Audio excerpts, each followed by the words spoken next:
Бүгін гуляш әзірлейміз. Еті сондай жұмсақ, керемет соусымен. Менің отбасыма қатты ұнады. Табаға май құямыз. Ет салып 5-7 минут қуырып аламыз. Пияз салып тағы да 2-3 минут қуырамыз. Бір сәбізді күштен өткізіп, оны да қуырамыз. 1,5 стакан су құямыз. Тұз, бұрыш салып,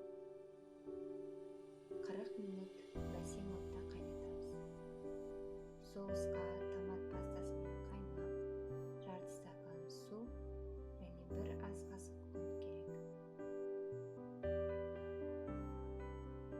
Барлығын жақсылап араластырамын.